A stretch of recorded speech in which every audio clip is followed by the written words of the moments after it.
Le dépistage en réduction des risques, alors il est hyper important. Déjà, c'est important, je pense, de le proposer à tous, peu importe les consommations, peu importe les pratiques à risque, si la personne consomme en sniff ou en injection. Voilà, c'est vraiment une proposition qui est faite à tous les usagers. Peu importe également qu'ils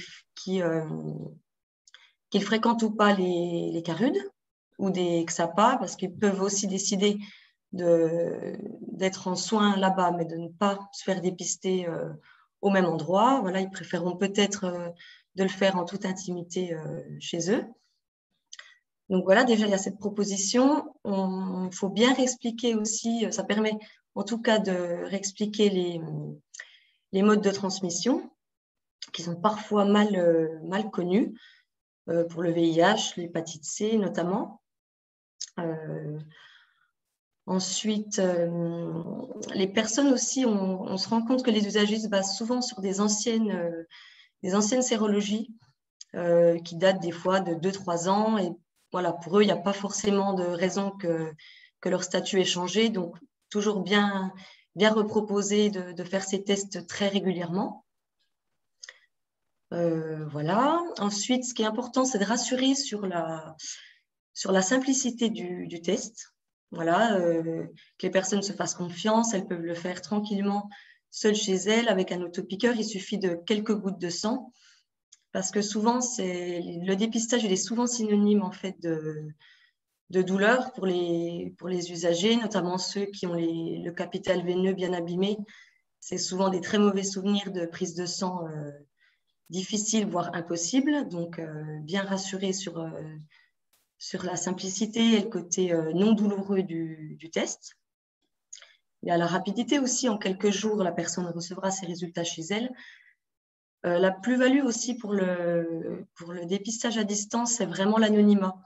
Parce que voilà, on a beaucoup d'usagers insérés, on travaille des fois dans des petites villes où la personne préfère vraiment garder l'anonymat. Et là, c'est possible pour ce dépistage. Elle peut donner juste un code.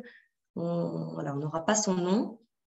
Elle peut aussi décider d'avoir les résultats qui soient envoyés à son médecin traitant, si la personne en a un. Sinon, ça peut être le médecin de SAFE directement qui rappelle la personne.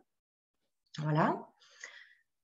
Ensuite, ce qui est important, c'est toute la suite, en fait, parce que voilà, on n'est pas simplement des envoyeurs de tests. Il y a aussi toute la partie accompagnement et orientation aux soins, si la personne est d'accord, bien évidemment.